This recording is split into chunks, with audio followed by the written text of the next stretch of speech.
90일 성경 통독 신앙강좌 나오신 성도분들을 환영하고 축복합니다. 오늘 이 시간에는 구약 성경 열왕기 하에 대해서 함께 나누도록 하겠습니다. 열왕기 하, 불순종으로 인한 왕국의 몰락과 파멸에 대한 이야기가 기록되어 있습니다. 앞서 열왕기 상에서는 솔로몬에 이어서 솔로몬의 범죄함으로 말미암아 하나님의 징계가 내려지고 그 나라는 둘로 쪼개어졌는데 그 나라가 계속되는 범죄함으로 결국 몰락하게 되는 사건, 하나님의 심판 아래 결국 그 나라가 각각 아수르와 바벨론에 의해 멸망하는 사건을 우리는 열왕기에서 보게 됩니다. 이 책의 핵심 내용은, 핵심 단어로는 흩어짐이라 말하며 그 내용은 이렇습니다. 열왕기상의 내용에 이어서 엘리야 선지자의 사역 이후 더 많은 갑절의 영감으로 사역하는 엘리사, 그리고 함께하는 아모스, 호세아, 또 우리가 잘 아는 이사야, 예레미야 등 수많은 선지자들이 활동했던 시기입니다. 그들을 통한 하나님의 말씀, 하나님의 경고가 그 백성 가운데 전해졌지만, 그러나 그들은 하나님의 말씀 앞에서 결국 멸망하게 되는 사건을 보게 되는 것이죠. 따라서 그 내용은 이렇게 구분할 수 있습니다. 1에서 17장, 먼저는 분열왕국 공존시대라 말하며 두 나라가 함께 하는데 그 끝에는 북이스라엘이 먼저 아수르의 침략을 받고 BC 722년대에 멸망하게 됩니다. 그리고 그 이후 18장부터 25장까지 내용은 남유다만이 남아있는데 그 남아있는 남유다 또한 결국 바벨론의 침략을 받고 그 나라가 멸망하는 것을 보게 됩니다. BC 586년에요. 실제 우리의 역사 가운데 기록된 이 두 사건이 성경의 이야기에서 등장하게 됩니다. 여기서 한 가지 우리가 한 내용을 살펴보기 원하는데요. 이 열왕기서에는 특별한 내용이 담겨 있습니다. 그것은 무엇이냐면 수많은 왕들의 이야기가 스쳐가는데 그 중에서 그 왕들에 대한 평가가 있다는 것입니다. 그런데 그 평가 기준을 조금 정리해 보면 세 가지로 이야기할 수 있는데 그 세 가지의 내용은 이렇습니다. 첫째, 이스라엘의 하나님만 경배하였는가? 이스라엘의 하나님만 그들이 바라보고 의지하며 그 하나님을 예배하였는가? 둘째, 이스라엘로부터 우상 및 산당들을 제거했는가? 그들 안에 범죄함의 근원이 되는 우상 숭배, 또 그로 말미암아 나타나는 모든 도덕적, 윤리적 타락의 문제들이 있는 그 우상 산당들을 제거하였는가? 세 번째입니다. 그 중심이에요. 하나님과의 언약의 그 신실성을 그들이 지키기로 순종하였는가, 불순종하였는가? 그 언약의 말씀에 신실했는가 묻는 질문입니다. 이 세 가지의 기준, 하나님만 예배하였는가, 우상과 산당들을 제거하였는가, 하나님의 언약에 신실하게 반응하며 순종하였는가, 이 질문에 따라 왕들에 대한 평가, 그들의 모습이 기록되어 있습니다. 남유다에는 몇몇의 왕들이 선한 왕이라 등장하지만, 그러나 북이스라엘 땅에는 단 한 명도 하나님 앞에서 선한 왕이라 불리는 사람이 없습니다. 그들 모두가 여로보암의 길로 행하며 여호와 보시기에 악을 행하였다라는 평가를 반복적으로 듣는 것 우리는 발견하게 될 것입니다.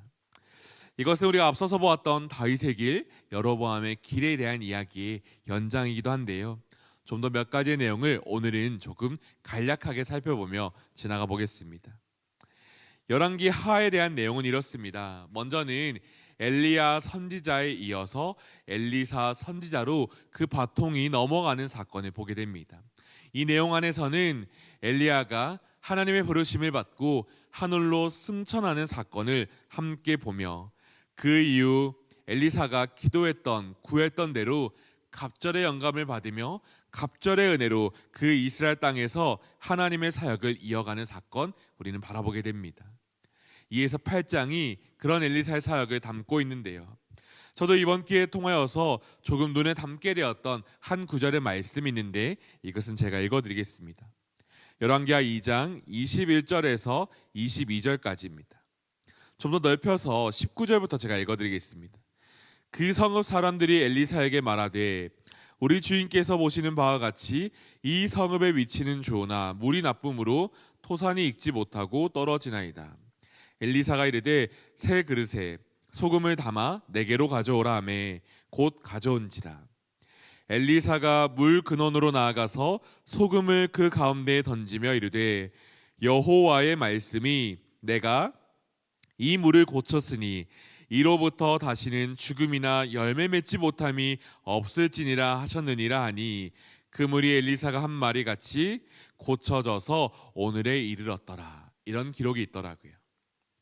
하나님의 말씀이 내가 이 물을 고쳤으니 이로부터 다시는 죽음이나 열매 맺지 못함이 없을지니라 라고 하였던 이 하나의 사건이 하나님의 이스라엘 백성을 향한 하나님의 구속에 대한 예고가 아닐까 바라보게 됩니다.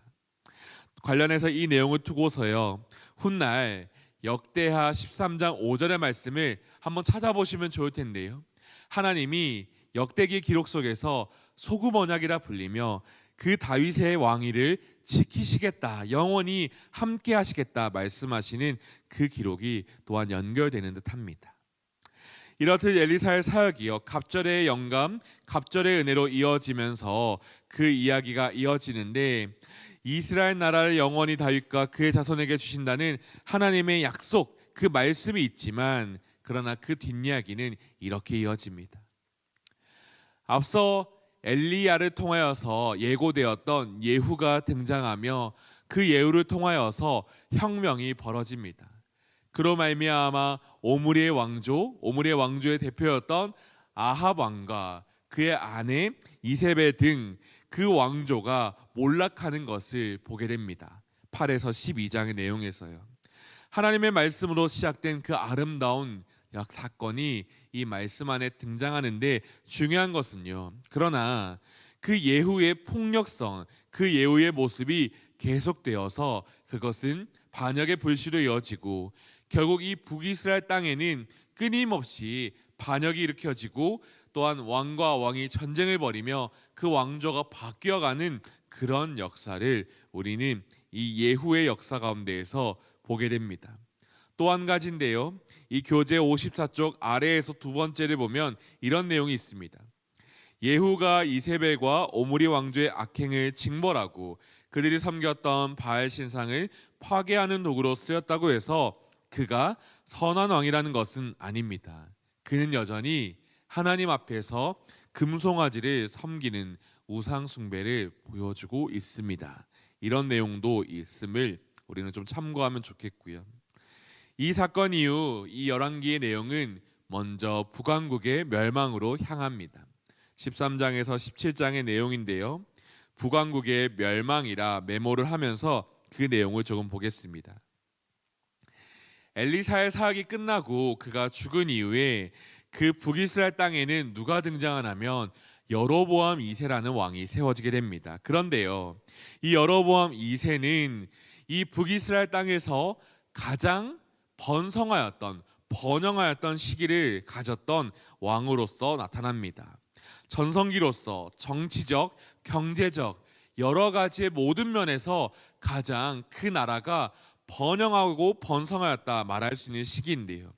그런데 이러한 번영과 번성이 있지만, 여기 적혀 있지만 또 하나의 특징은 무엇이냐면 그 번영과 다르게 그 번영이 하나님이 주신 번영이 아님을 나타내며 그들의 끝없는 탐욕과 탐심과 함께 깊어져가는 죄악상이 그 속에 나타난다 말합니다. 그들은 부패하였고 그들은 우상을 섬기며 그들은 하나님 앞에서 계속적으로 멀어짐으로 깊어지는 죄악의 자리에 나아갔고, 그 가운데에는 사회적으로 부정과 부패, 살인과 간음, 약자를 돌보지 않은 부자들의 사치와 향락 등 가장 각색의 그 음란과 범죄가 나타남을 보게 됩니다. 하나님께서는요, 그런 그들의 모습을 보시며 심판을 예고하시고 말씀하시는데요, 그 말씀이 이렇게 등장하는 것이죠. 우리가 알고 있는 선지자 중에 한 사람 아모스, 또 한 사람 호세아가 이 시대에 등장하여 말씀을 전합니다. 아모스는요, 이스라엘, 그 북이스라엘을 비롯하여서 그 이스라엘이 영적인 타락이 있었다라고 말하며 하나님의 심판을 경고하여 보여줍니다. 그리고 그 가운데에서 하나님의 사랑이 무엇인지를 분명하게 소개해 줍니다.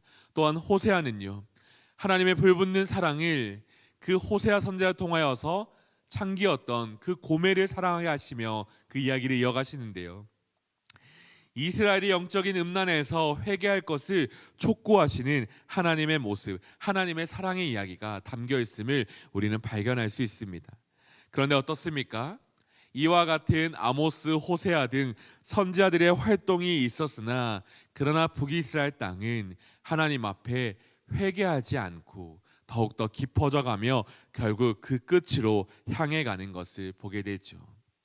그래서 북이스라엘은 멸망하게 됩니다. 엘리사 이후에 등장했던 선지자들의 그 정의와 사랑의 외침 속에서 회개하지 않으므로 북왕국은 멸망합니다.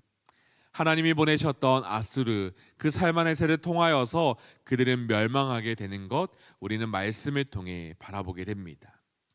그러나 이때 이제 이 멸망과 함께요, 이제 남유다의 잔존 왕국, 그 남아있는 왕국의 역사가 기록되는데 그 중에서 우리는 두 왕의 모습을 조금 살펴보기 원합니다. 그 중에 한 사람 바로 히스기야인데요.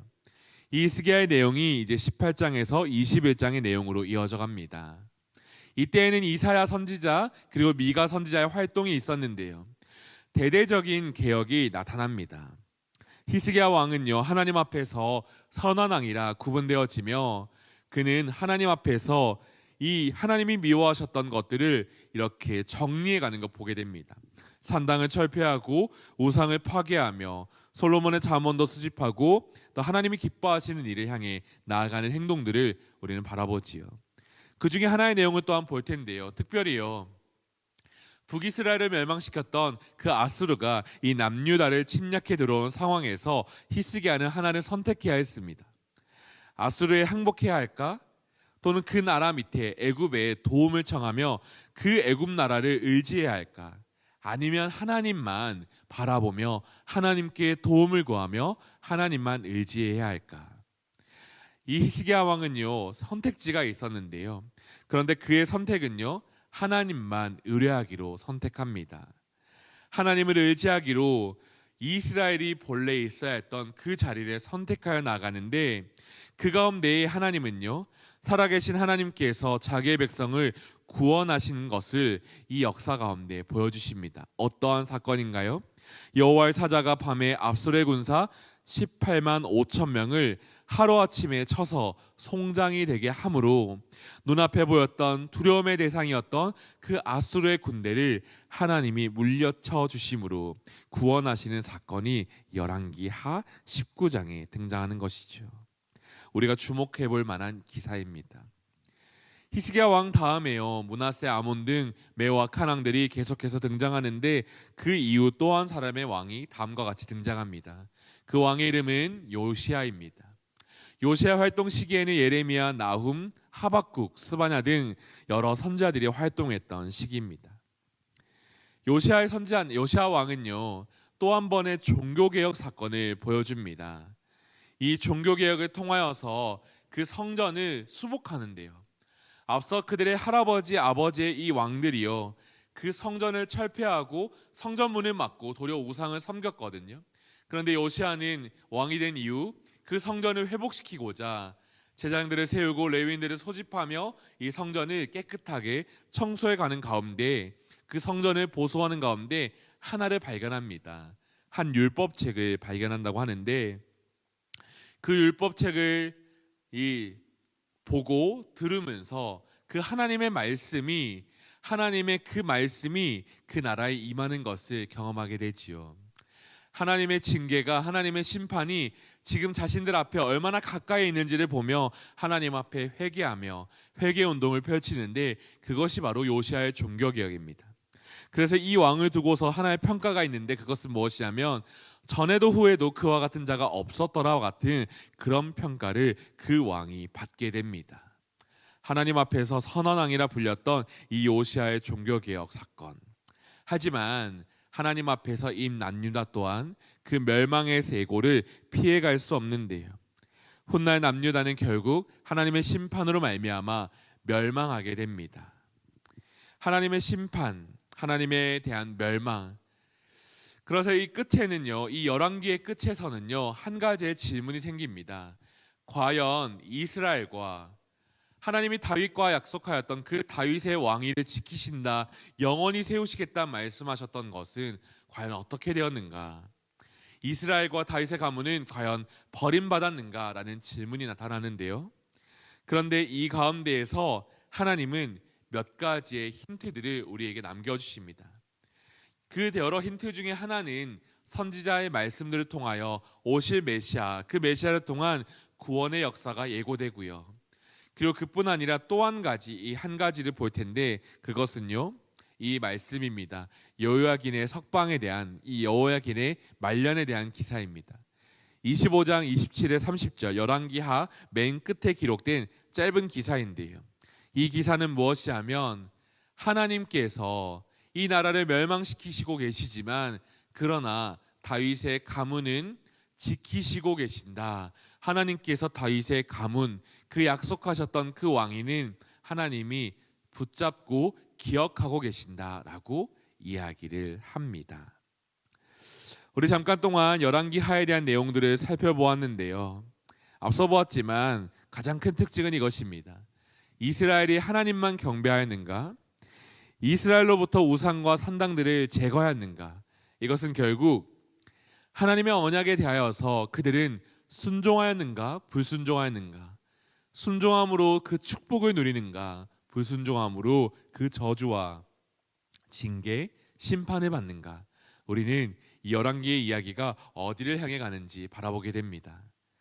하지만 이 두 나라가 결국 모두 멸망하게 되지만 그러나 선지자들의 역사 가운데에서 후에 보는 그 선지서들의 이야기 통하여서 하나님은 그 가운데에 한 사람의 메시아를 말씀하시고 그 메시아를 통하여서 하나님 나라를 구원하실 것, 하나님의 영원한 승리를 이루실 것을 우리 가운데 말씀하여 보여주시는데 그 이야기가 있기 전 이 왕들의 역사가 어떠한지를 바라보며 이 선지서의 이야기로 향해 나아갈 수 있으면 좋겠습니다.